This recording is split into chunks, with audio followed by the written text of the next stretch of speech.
মালহামাতুল কুবরা launch করার পরে আল্লাহ রাব্বুল আলামিন এই মুসলিম উম্মার এই দুরবস্থা কাটানোর জন্য ইমামুল মাহদিকে পাঠাবেন ইনশাআল্লাহ। কোত্থেকে আসবেন? নবীজি বলছে যখন দেখবে খোরাসান থেকে ব্ল্যাক ফ্ল্যাগসগুলো বের হয়ে গেছে, এভাবে আসছে হাদিসে, বরফের উপরে সাঁতার কেটে হলেও তাদের সাথে যোগ দিন। ওই সময় ওয়ার্ল্ডের অবস্থা কেমন থাকবে আমরা জানি না, হাদিসে এভাবে আছে। নবীজি বলেছেন খোরাসান থেকে যে মুজাহিদিনরা বের হবেন তাদেরকে কোনো বাহিনী পরাস্ত করতে পারবে না, এমনকি তারা জেরুজালেম পর্যন্ত পৌঁছে ওটাকে জয় করবে। হাদিসে আসছে, কিছু করার নেই। হাদিস সহিহ না জয়ীফ না জাল, ওলামায়ে কেরামকে জিজ্ঞেস করে নিয়ে, এটা হাদিসে আছে, কিছু করার নেই। পৃথিবীর ভবিষ্যৎ লেখা হয়ে গেছে। ইমামুল মাহদি এখান থেকে মদিনা থেকে তিনি পালিয়ে চলে আসবেন মক্কায়। তিনি নেতৃত্ব নিতে চাইবেন না, মানুষ জোর করে তাকে নেতৃত্ব দিবে। হাজার আসওয়াদ এবং মাকাম ইব্রাহিমের মাঝখানে তার হাতে বায়াত নেওয়া হবে। কতজন বায়াত নেবেন? 313 জন। 300। এরপর শাম থেকে একটা বাহিনী তার সাথে যুদ্ধ করতে আসবে। আল্লাহ পাক তাদেরকে মক্কা মদিনার মাঝখানে বাইদা নামক জায়গায় ধসিয়ে দিয়ে দেবে, ধসে যাবে, সব আসতে পারবে না। তারপরে বনু কালব নামে একটা গোত্র থাকবে আরবে, ওই কালবের সাথে ইমাম মাহদি যুদ্ধ হবে, ইমাম মাহদি জয়লাভ করবেন ইনশাআল্লাহ। তারপরে তিনি সারা ওয়ার্ল্ডটাকে আবার রুল করা শুরু করবেন। হাদিসে আসছে তিনি গুনে গুনে গনিমতের মাল দিবেন না, মুষ্টি ভরে ভরে মুসলমানদেরকে দান করবেন ইনশাআল্লাহ। তারপরে বের হবে মাসিহুদ দাজ্জাল মানুষের রূপে, ওই যে 4টা জায়গার কথা বললাম, সে বের হবে ইত্যাদি ইত্যাদি। এবার সে মানুষের রূপ ধরে আমাদের সমাজে প্রবেশ করবে এবং তার অনুসারীদেরকে নিয়ে ম্যাসাকার করা শুরু করবে। কিন্তু মুসলিমদের মধ্যে একটা বাহিনী শেষ পর্যন্ত তার সাথে যুদ্ধ করতে থাকবে, শেষ পর্যন্ত। লা তুকাতিলুনাল ইয়াহুদ, এমনকি গাছের পিছনে ওরা লুকালেও আল্লাহ নবী বলছেন যে গাছ পাথর কথা বলবে, আমার পিছনে আছে, এসো মেরে যাও। হতে হতে হতে হতে যখন মুসলিমরা একটু কোণঠাসা, আল্লাহ পাক পাঠাবেন আসমান থেকে ওই মাসিহকে, যে মাসিহকে তারা চিনতে পারে নাই। আর ওরা যাকে মাসিহ মনে করছে, তাহলে এই মাসিহটা কে? এ মিথ্যা মাসিহুদ দাজ্জাল। কথা বুঝতে পারছেন? তাহলে সবচেয়ে বড় প্রতারণার শিকার কারা হচ্ছে? এই ইহুদিরাই। এই বিশ্বের সবচেয়ে বড় প্রতারণার শিকার তারাই হচ্ছে। মাসিহুদ দাজ্জাল ওদেরকেই প্রতারণা করছে।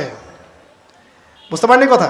ওদের সাথেই সবচেয়ে বড় প্রতারণা হচ্ছে। ওরা মনে করছে এই সত্যিকারের মাসিহ, সে আসলে আমরা বিশ্ব রুল করব, কিন্তু সে সত্যিকারের মাসিহ নয়। ঈসা ইবনে মারিয়াম আসবেন কিভাবে সেটাও এসেছে। 2 জন ফেরেশতার কাঁধে ভর দিয়ে তিনি নামবেন শাম অর্থাৎ সিরিয়ার দামেস্ক শহরের মধ্যে। কোন শহর? দামেস্ক। এই জায়গাগুলো খুব বরকতময়। আল্লাহ নবী দোয়া করেছেন, আল্লাহ শামে বরকত দাও, আল্লাহ ইয়েমেনে বরকত দাও, আল্লাহ শামে বরকত দাও, আল্লাহ ইয়েমেনে বরকত দাও। আর মুসলমানরা বলছিল, আল্লাহ রসুল আমাদের নাজদেও বরকত দিতে বলেন, আমাদের নাজদেও বরকত দিতে বলেন।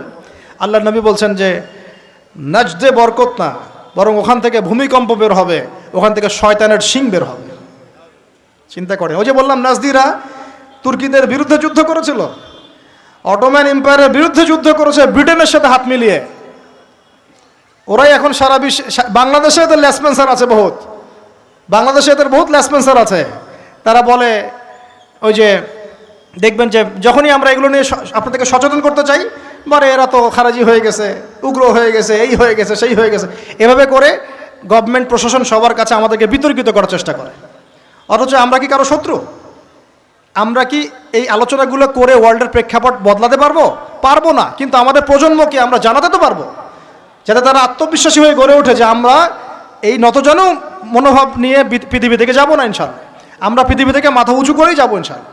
মুসলিমদের হাতেই বিশ্বের বিজয় লেখা আছে, আস্তে আস্তে বিশ্ব ওদিকে যাবে, এটা তো ওদেরকে জানতে হবে। আমরা তো ওদেরকে জানাচ্ছি মাত্র। তো নাশ থেকে বের হবে শয়তানের শিং, এটা বলা হয়েছে। যাই হোক, এখন ঈসা ইবনে মারিয়াম আসবেন এই সিরিয়ার দামেস্ক, চুল দিয়ে টপ টপ করে পানি পড়তে থাকবে, মুক্তা ঝরছে এরকম পানি। তার নিঃশ্বাস যতদূর পর্যন্ত যাবে ততদূর পর্যন্ত কাফেররা মরতে থাকবে। সুবহানাল্লাহ। এমনকি তিনি খুঁজতে খুঁজতে দাজ্জাল পর্যন্ত আসবেন। দেখবেন যে মুসলিমদেরকে অবরুদ্ধ করে রাখা হয়েছে, বলবেন দরজা খুলে দাও, নামাজের ওয়াক্ত হবে, আজান দেওয়া হবে, ফজরের ওয়াক্ত। ভাই আমরা যদি ফজর মিস করি, আমরা আসলে ওই বাহিনীতে যোগ দিতে পারবো না, বেঁচে থাকলেও জানি না আমরা অত বছর থাকবো কিনা পৃথিবীতে, আল্লাহই ভালো জানেন, এটা আমরা জানি না। কিন্তু এই বিজয় সুবহে সাদিকের সময় লেখা আছে, আজান হয়ে যাবে, ইমামুল মাহদি তাকে বলবেন ইমামতি করুন আপনি। ঈসা ইবনে মারিয়াম বলবেন না, এই উম্মতের জন্য ইমামতির অধিকার দেয়া হয়েছে। বলেন সুবহানাল্লাহ। তিনি ইমামতি করবেন না, বরং মুক্তাদি হবেন। দরজা খুলে দাও, নামাজ শেষে দরজা খুলে দেওয়া হবে। দাজ্জালকে খুঁজতে খুঁজতে খুঁজতে এই প্যালেস্টাইন, এই জেরুজালেমের বাবে লুদ নামক জায়গায় তিনি পৌঁছাবেন। সেখানে দেখবেন মাসিহুদ দাজ্জাল আছে। দাজ্জাল তাকে দেখার সাথে সাথেই লবণের মতো গলতে শুরু করবে এবং সেখানে তিনি তাকে হত্যা করবেন। একজন একজন করে এই সন্ত্রাসী যারা এখন এই নিরীহ মানুষদেরকে হত্যা করছে, এদেরকে হত্যা করা হবে একজন একজন করে, একজনকে ছাড়া হবে না। আমি জন্য বলছি, মন থেকে বলছি, এই যে এক একটা আমাদের বাচ্চা, আমার এক একটা বাচ্চার রক্তের প্রতিশোধ নেওয়া হবে ইনশাআল্লাহ। আমাদের এক একটা বোনের ইজ্জতের প্রতিশোধ নেওয়া হবে ইনশাআল্লাহ। এক একজন ভাইকে যে বুলেট ছোড়া হয়েছে এর প্রতিশোধ নেওয়া হবেই হবে ইনশাআল্লাহ। কে নেবেন? ওই যে বললাম, আপনি পারছেন না, আপনি হয়তো বলছেন দোয়া করছেন এতটুকু পর্যন্তই। ইনশাআল্লাহু তাআলা আল মাহদি আর ঈসা ইবনে মারিয়াম সেটা করে দেখাবেন ইনশাআল্লাহ। তারপরে সেখান থেকে তিনি ইসলামী খেলাফা রিস্টোর করবেন। 40 বছর তিনি পুরো বিশ্বকে শাসন করবেন। কত বছর? তখন অবস্থা এত সুখ সমৃদ্ধির হবে, একটা ডালিমের খোসার নিচে একটা পরিবার আশ্রয় নিতে পারবে। একটা ডালিম দেখেছেন কতটুকু? এটা বড় হবে, বড়, এর নিচে আপনি ঢুকতে পারবেন, এত বড় ফল হবে, উর্বর হবে মাটি, সবুজ শ্যামল, বৃষ্টিপাত বেশি হবে, এগুলো হতে থাকবে। এর মাঝখানে আবার ইয়াজুজ মাজুজ বের হবে। ইয়াজুজ মাজুজ বের হওয়ার পরে পৃথিবী ম্যাসাকার করবে। তারা এমনভাবে পৃথিবীতে ম্যাসাকার করবে যে ঈসা আলাইহিস সালাম এবং তার অনুসারীরা তুর পাহাড়ে গিয়ে লুকাবেন, আত্মগোপন করবেন এবং তাবারিয়া হ্রদের পানি তারা খেয়ে ফেলবে। পরের দল এসে বলবে কোনো এক সময় মনে হয় এখানে পানি ছিল, মানে পানি সব খেয়ে সাবার করে ফেলবে। কথা বুঝতে পারছেন? ঈসা আলাইহিস সালাম দোয়া করবেন, আল্লাহ এই আযাব থেকে আমাদেরকে তুমি বাঁচাও। আল্লাহ পাক তখন তাদের ঘাড়ের মধ্যে একটা ভাইরাস দিয়ে দিবেন, ভাইরাস। এগুলো রূপকথা মনে হচ্ছে না অনেকের কাছে, এগুলো সত্য, হাদিসে আসছে, একটা একটা শব্দ সত্য। এরপর 40 বছর এভাবে চলে যাবে, ঈসা আলাইহিস সালাম ইন্তেকাল হবে। তারপরে হাদিসে আসছে মানুষ আবারও খারাপ হওয়া শুরু করবে। এত খারাপ হবে, এত জঘন্য হবে যে আল্লাহ শব্দটা বলার মতো একটা মানুষ আর পৃথিবীতে থাকবে না। একটা মিষ্টি মৃদু একটা বাতাস আসবে, এই বাতাস মুমিনদের বগলের নিচ দিয়ে প্রবাহিত হবে এবং যার অন্তরে এক সরিষা দানা পরিমাণ ঈমান আছে, ওই বাতাসে তার জান কবজ হয়ে যাবে। বাকি থাকবে সব এই যে গরু ছাগল হাঁস মুরগির মতো মানুষ, গবাদি পশু। আল্লাহ বলার মতো মানুষ নাই, রাস্তা মোড়ে মোড়ে জেনা করবে।